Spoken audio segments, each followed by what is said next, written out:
माँ, क्या पापा मुझसे ऐसे ही नाराज रहेंगे? अपनी बेटी को कभी नहीं अपनाएंगे? बेटा, तू तो जानती है अपने पापा को, उनका गुस्सा आसानी से कहाँ ठंडा होता है। पापा की नाराजगी मुझे पल पल अंदर ही अंदर तोड़ रही है। तू परेशान मत हो बेटी, एक दिन जरूर तेरे पिता तुझे तेरे परिवार के साथ अपना लेंगे। नमिता, जिसने आज से 1 साल पहले अपने परिवार के खिलाफ जाकर ध्रुव से शादी की थी। दरअसल नमिता को अपने ही कॉलेज के एक लड़के ध्रुव से प्यार हो जाता है, जिसके चलते वो अपने पिता के सामने ध्रुव से शादी करने की बात कहती है। पर उसके पिता इस बात के सख्त खिलाफ थे, क्योंकि ध्रुव एक छोटी जाति का लड़का था। नमिता, छोड़ो भी, अब कब तक सोचती रहोगी? तुम्हें तो पता है इस हालत में अगर तुम ज्यादा सोचोगी तो आने वाले छोटे बच्चे पर भी असर होगा। 2 दिन बाद घने जंगल में चारों ओर सन्नाटा पसरा हुआ था। बस दूर दूर से जंगली जानवरों की चीख और रोने जैसी आवाजें सुनाई दे रही थी। थोड़ी देर पहले जहां गाड़ियां तेजी से एक दूसरे को क्रॉस करते हुए निकल रही थी, वहीं अब बहुत देर से किसी गाड़ी का कोई नाम और निशान नहीं था। ये सब नमिता को बहुत अजीब लगी। ध्रुव, हम लोग सही रास्ते पर तो है ना? अरे, तुम्हें मुझ पर विश्वास नहीं है तो गूगल मैप देख लो, हम लोग सही रास्ते पर जा रहे हैं। मगर यहाँ तो बहुत देर से कोई गाड़ी क्रॉस ही नहीं हुई। तुम ज्यादा ही सोच रही हो। अरे, रात हो गई है, आंखें बंद करके थोड़ा रेस्ट कर लो। हमें घर पहुंचने में अभी समय लगेगा। कहते हुए ध्रुव ने अपनी पत्नी नमिता का ध्यान बटाने की कोशिश की। दरअसल अचानक ही नमिता को पेट में दर्द उठा था, इसीलिए वो दोनों डॉक्टर के पास चेकअप के लिए गए थे। वहीं से लौटते समय रात ज्यादा हो गई थी। घबराहट तो ध्रुव को भी हो रही थी, मगर यदि वो बताता तो नमिता और घबरा जाती, इसलिए उसने अपने चेहरे पर चिंता का कोई भी भाव आने नहीं दिया। यहाँ पर तो नेटवर्क भी नहीं है और कुछ भी समझ में नहीं आ रहा सही रास्ते पर है या नहीं। अगर अर्जेंट ना होता तो मैं रात में निकलता ही नहीं, और ऊपर से आज अमावस्या भी है। दूर दूर तक रोशनी का कोई जरिया ही नजर नहीं आ रहा।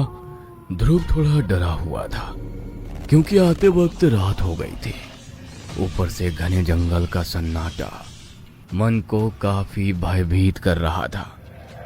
हर पल एक डर का अंदेशा हो रहा था।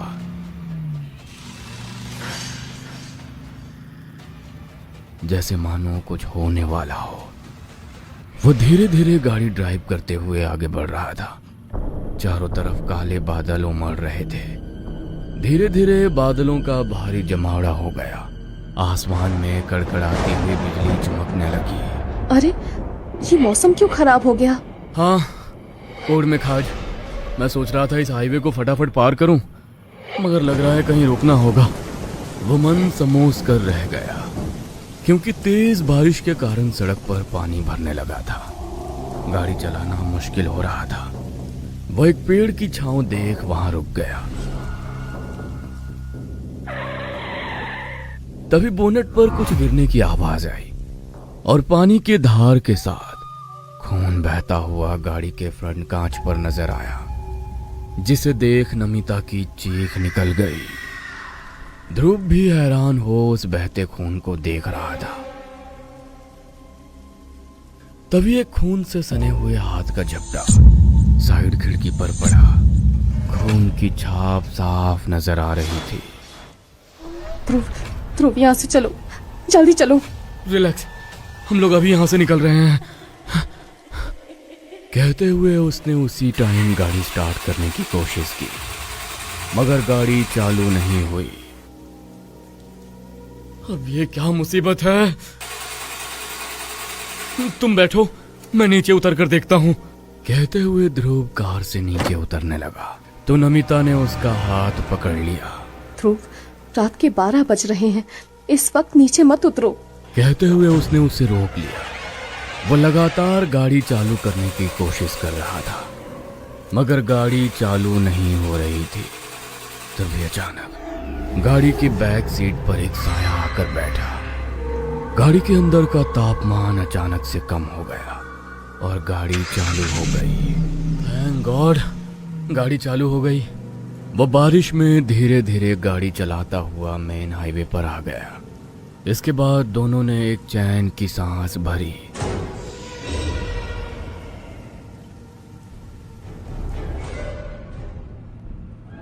वो लोग कुछ ही देर में अपने घर पहुंच गए थे, लेकिन नमिता के मन का डर अभी भी वैसे ही बरकरार था। यार, सब कुछ भूल जाओ, अभी इस हालत में तुम्हारे लिए इतना सोचना ठीक नहीं है। ये कहकर ध्रुव तो सो गया, मगर नमिता की आंखों में नींद नहीं थी। वो सोने की कोशिश करती, पर उसकी आंखों के सामने वही खूनी हाथ आ जाता। आधी रात का समय था। उसके कमरे का टेम्परेचर अचानक डाउन होने लगा। तभी उसे ऐसा लगा किसी ने उसके कंधे के पास आकर सांस ली हो। ठंड में गर्म सांस का एहसास उसकी रीढ़ की हड्डी में सिहरन पैदा करने के लिए काफी था। वो डर गई। तभी उसे अपने पेट पर किसी के हाथ का एहसास हुआ, जैसे कोई उसके बच्चे को सहला रहा हो। ध्रुव, मुझे वैसे ही डर लग रहा है, और तुम ये क्या कर रहे हो? कहते हुए उसने ध्रुव की ओर देखा, पर ध्रुव तो सो रहा था। वो एक बार फिर पसीने में नहा गई। यदि ध्रुव सो रहा था तो उसके बच्चे को अभी किसने सहलाया? वो कमरे में इधर उधर देखने लगी, मगर कोई भी नजर नहीं आया। नमिता के मन में डर बैठ गया। उसे नींद नहीं आई। कुछ दिन ऐसे ही बीते। ज्यादा कुछ नहीं बदला था, बस नमिता का व्यवहार थोड़ा बदल चुका था। अब उसे पहले से ज्यादा भूख लगती थी, गुस्सा ज्यादा आता था। ध्रुव को लगा कि शायद प्रेगनेंसी टाइम में हार्मोनल चेंजेस के कारण ये सारी परेशानी हो रही होगी। एक शाम की बात है, ध्रुव ऑफिस से जल्दी घर आ गया था। उसने अपनी पत्नी नमिता को आवाज लगाई, पर उसे कोई जवाब नहीं मिला। ये घर में अजीब सी बदबू कैसी फैली हुई है? ये सोचकर ध्रुव एकदम किचन की ओर भागता हुआ गया, जहां नमिता अपने हाथों में माचिस लिए खड़ी थी और कुछ अजीब तरीके से गैस की ओर देख रही थी। वह माचिस जलाने ही वाली थी कि तभी उसे ध्रुव ने रोक लिया। नहीं नमिता, ऐसा मत करना। और ऐसा कहते हुए ध्रुव ने वो माचिस नमिता के हाथों से छीन लिया। उसने तुरंत गैस बंद की। पागल हो गई हो? अभी क्या हो जाता तुम्हें पता भी है? तुम्हें पता नहीं चला कब से गैस ऑन है? पता नहीं कहां खोई हुई थी तुम। अगर आज सही टाइम पर मैं नहीं आता तो ना जाने क्या हो जाता। सॉरी ध्रुव, पता नहीं मेरा ध्यान कहाँ था, और स्मेल का तो मुझे पता ही नहीं चला। प्रेगनेंसी की वजह से पता नहीं क्या क्या हो रहा है मेरे साथ। अच्छा, तुम ज्यादा परेशान मत हो, इस हालत में हो जाता है कभी कभी ऐसा। तुम रेस्ट करो, ज्यादा सोचो मत। ध्रुव को लगा कि ये सब नमिता की प्रेगनेंसी के साइड इफेक्ट है, पर यह तो अभी शुरुआत थी। एक दिन ध्रुव ने देखा नमिता आईने के सामने खड़ी होकर कुछ बड़बड़ा रही है। पहले तो उसे लगा जैसे वो आईने में देखकर अपने बच्चे से बात कर रही है, पर बाद में उसने पाया कि उसकी आंखों में प्यार नहीं बल्कि गुस्सा था। वो गुस्से में कुछ बड़बड़ा रही थी, पर जैसे ही वो नमिता के पास गया वैसे ही वो शांत हो गई। नमिता को 9th मंथ लग गया था। अब उसकी डिलीवरी में ज्यादा समय नहीं था। पिछले कुछ महीने में वो बहुत बदल गई थी। ध्रुव, मुझे लगता है कोई हर समय मेरे आसपास है। कभी लगता है कोई मुझे देख रहा है, कभी लगता है जैसे कोई मेरे पेट को छू रहा है। अब ध्रुव को भी थोड़ी चिंता होने लगी थी।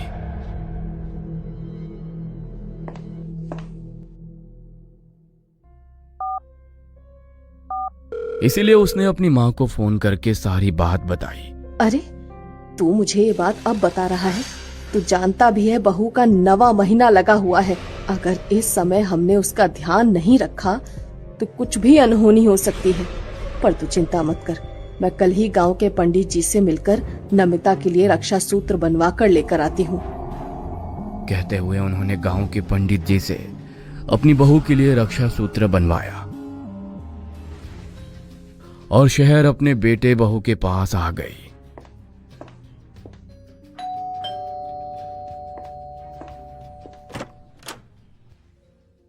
अभी रात हो रही है। पंडित जी ने कहा था सुबह सूर्य उदय के समय अपनी बहू के दाहिने हाथ में बांध देना। नमिता, मैं कल तुम्हारे हाथ में ये रक्षा सूत्र बांध दूंगी। कहते हुए उन्होंने वो रक्षा सूत्र मंदिर में भगवान के पास रख दिया।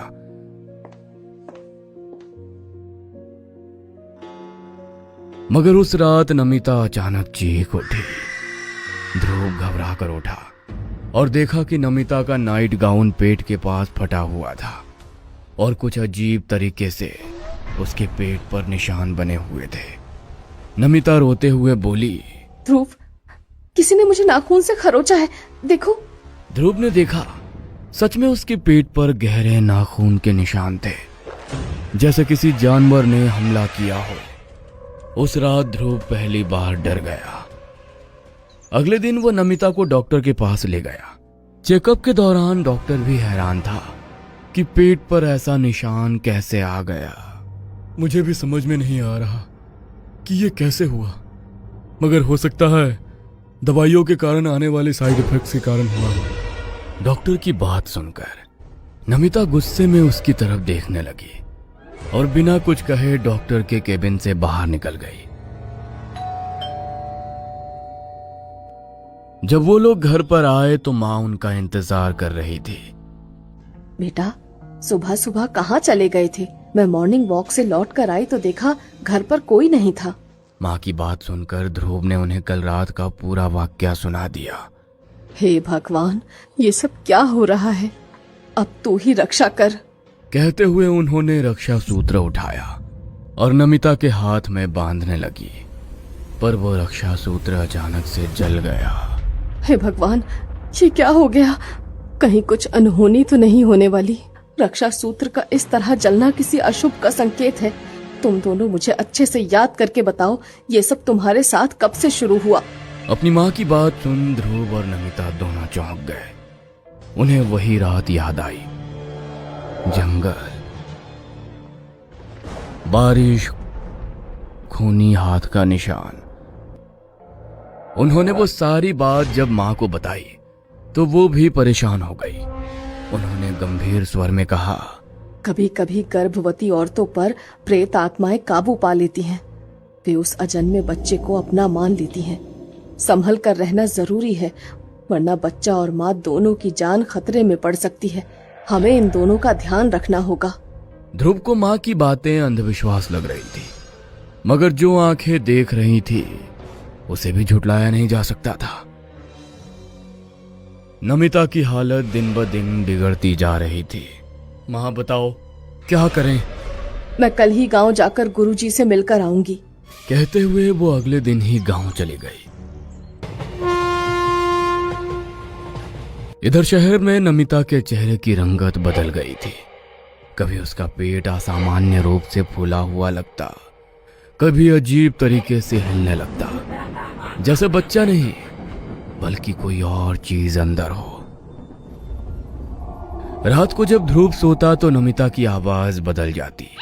वो भारी कर्कश लहजे में बोलती, ये बच्चा मेरा है, मैं इसे लेकर जाऊंगी। नहीं, ये बच्चा मेरा है, इसे कोई नहीं छीन सकता। ध्रुव हड़बड़ा कर उठता तो नमिता सामान्य दिखती, जैसे कुछ हुआ ही ना हो। कुछ समझ में नहीं आ रहा क्या किया जाए। तभी उसकी माँ का फोन आया। बेटा, पंडित जी ने कहा है बहू का ध्यान रखना जरूरी है। उस पर किसी ने तंत्र विद्या का इस्तेमाल किया है। अपनी माँ की बात सुनकर ध्रुव चौंक गया। मगर माँ, नमिता की ऐसी हालत नहीं है कि मैं उसे गांव लेकर आऊं। उसकी और उसके बच्चे की जान खतरे में है। तुम्हें जल्दी ही बहू को यहाँ लेकर आना होगा। ध्रुव को समझ में नहीं आ रहा था कि वो क्या करे।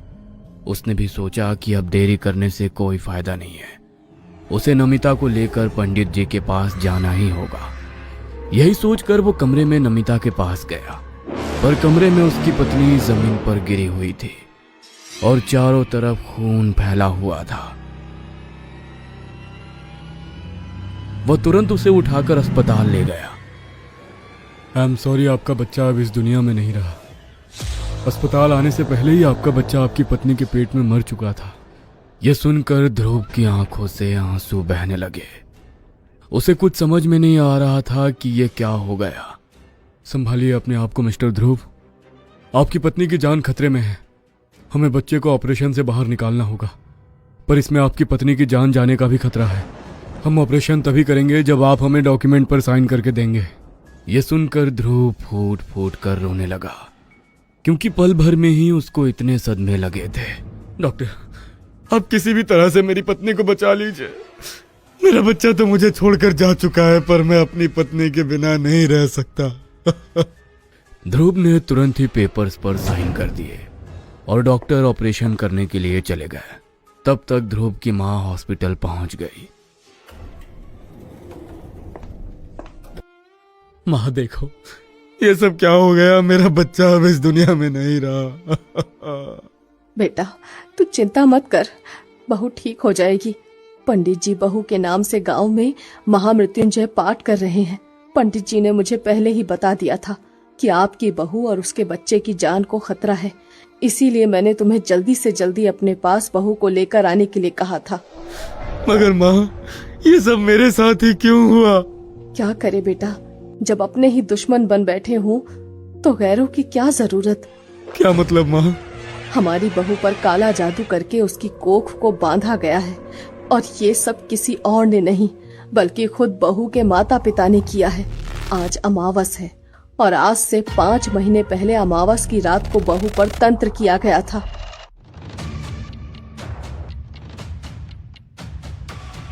जिसके चलते आज ही अमावस को बहू का गर्भपात हो गया।